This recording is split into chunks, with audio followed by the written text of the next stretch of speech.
आपसे जुड़ी हर खबर के लिए सब्सक्राइब कीजिए 3N न्यूज नेटवर्क। बैठ जाइए, बैठिए, चुप करके बैठो। सुनो मैडम प्लीज आप अरे आज यहाँ बैठे हुए हो, हवाई जहाजों में चलते हो और उनमें चलते हो, किसने दिए, किसने बनाए? बेरोजगारी की कोई बात नहीं है, महंगाई की कोई बात नहीं है, क्योंकि इनको उसकी चिंता ही नहीं है। मैं ये कहना चाहूंगी कि इस भारत को मत तोड़िए। आप तोड़ रहे हैं, आप नहीं कहते हैं, आप तोड़ रहे हैं, इस लोगों को बांट रहे हैं। मैडम आप चेयर को एड्रेस करें, आपस में चर्चा लोग, ना करें। मैं तो उनको एड्रेस ही नहीं करती जी, मैं उनको समझती कुछ नहीं हूँ, वो है ही कुछ नहीं, जिनको बोलने की समझ नहीं है उनसे क्या बात करनी है। आप अब चुप रहिए। जब तक हमारी सरकारें थी किसी की हिम्मत नहीं पड़ती थी हमारे देश की तरफ देख ले। आप लोगों ने किया है ये सब अपनी करतूतों को छुपाने के लिए। मुंगरी लाल के सपने दिखाए जा रहे हैं। मुंगरी लाल के 2014 में भी दिखाए थे, अभी भी दिखाए रहे हैं। अभी राणा जी बोल के गए, राणे कि जी कांग्रेस भी मैनिफेस्टो देती थी, हमने करके दिखाया है। आज अगर आप गरीबी की रेखा से नीचे देखें तो लोगों का हुआ है। अरे आज यहाँ बैठे हुए हो, हवाई जहाजों में चलते हो और उनमें चलते हो, किसने दिए, किसने बनाए? आज स्कूल कॉलेज यूनिवर्सिटी किसने बनाए? आईआईटी किसने बनाई? एमएमटी किसने बनाई? जिसमें आज आप दिखाई दे रहे हो। क्या किया है 6 साल में? केवल भारत को तोड़ने की कोशिश की है, भारत को बांटने की कोशिश की है और कुछ नहीं किया है। बस वही करो। आज आप लोग इस देश को इस तरह से बांटना चाहते हैं। कुछ नहीं है, ना महिलाओं के लिए है। आज पूरी महिलाएं जो है इस चिंता में हैं कि हमारा भविष्य ठीक है, हम सुरक्षित है, वहां उनको कुछ दिया नहीं जा रहा।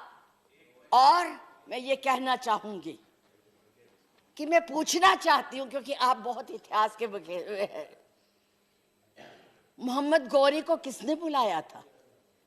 किसने कहा था दिल्ली में आंख बंद करने के लिए? कौन जयचंद था? कौन जयचंद था? महाराणा प्रताप जब हल्दी की घाटी में लड़ रहे थे, किस राजा ने उसकी मदद की अकबर के खिलाफ में? बैठ जाइए, बैठिए, चुप करके बैठो।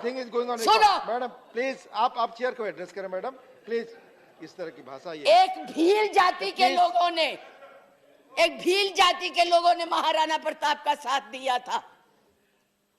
कहां थे तब? आज बात करते हैं देश को आजाद कराने के लिए अहिंसा का पाठ पढ़ाया। आप क्या जाने अहिंसा, जो लाठी लेके तो ट्रेनिंग देते हैं, आज लाठी की जगह बंदूक और रिवॉल्वर आ गए हैं।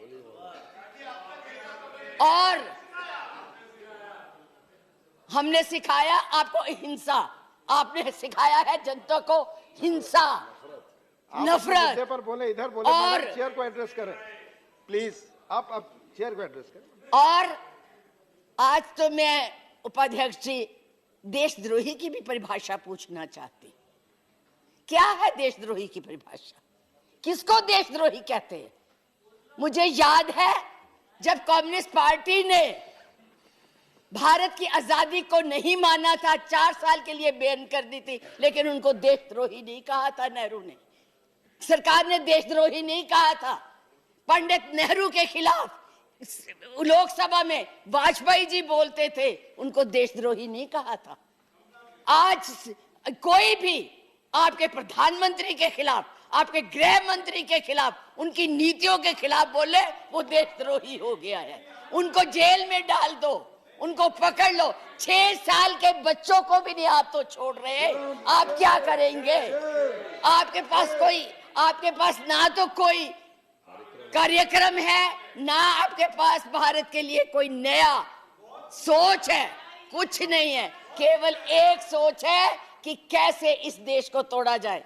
70 साल में उपाध्यक्ष जी हमने पाकिस्तान का इतना नाम नहीं लिया था जितना ये 6 सालों में ले रहे हैं।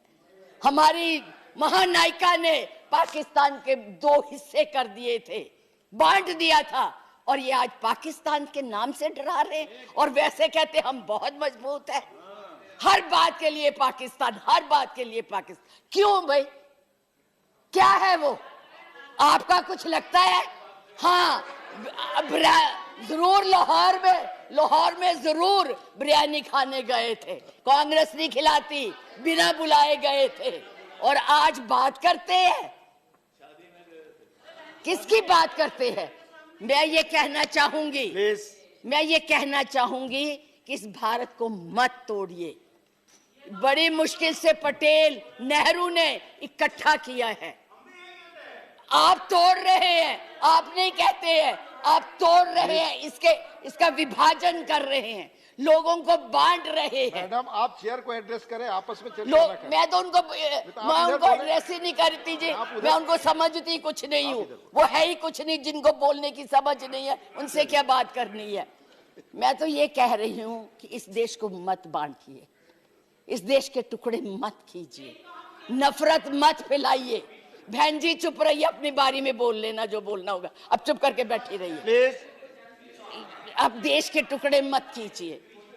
आज जो हम इस स्थिति, आपका इसी सीए ने, आज जो आपका एक ही देश था, पाकिस्तान आपसे नाराज, चाइना आपको कुछ नहीं समझता, नेपाल भी आपसे खफा हो गया है, और बांग्लादेश था जिसको भी आपने इस सीएए से नाराज कर दिया है। आज वो भी सोच रहे, उसके 4 मंत्रियों ने अपना प्रोग्राम कैंसिल किया, एक उसमें कि इस देश में ऐसी बातें हो रही है। इतना ज्यादा आप कहते हैं कि यूरोपियन यूनियन को हक नहीं है बोलने का, प्रस्ताव लाने का, तो उनके एमपी क्यों ले आए थे?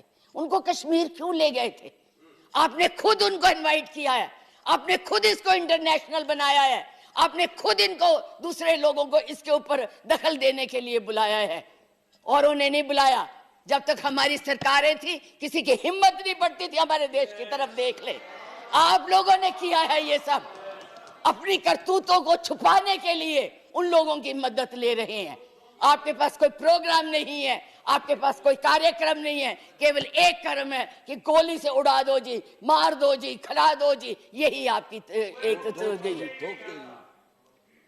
यही आप करने जा रहे हैं। इसलिए मैं आप लोगों से कहती हूँ कि इस देश को मत बांटिए, इस देश की एकता को बनाए रखिए। इस देश में जो भी यहाँ है, आज वो सदियों से रह रहे हैं, अभी नहीं आए हैं। अब पाकिस्तान और बांग्लादेश, अरे भाई वो तो है ही इस्लामिक कंट्रीज, उनके बारे में क्या बोलना है?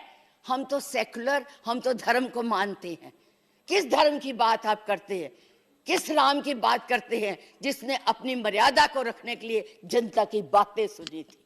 उस जनता की बात सुन के उसने सीता को वनवास भेज दिया, और आप लोग बात तक नहीं करना चाहते। किस राम राज्य की बात करते हैं? किसको पूजते हैं आप? मंदिर बनाइए, जरूर बनाइए, लेकिन उनके आदर्शों को भी मानिए, उनकी बताई हुई बातों को भी मानिए। सिर्फ केवल कहने से बात नहीं बनती है, ऊंचे भाषण देने से नहीं बात बनती है। इसलिए मैं यही कहूंगी, इस देश को मत बांटिए, एक रहने दीजिए, ये नफरत मत फैलाइए। ये आपके लिए भी और हमारे लिए भी बहुत धन्यवाद।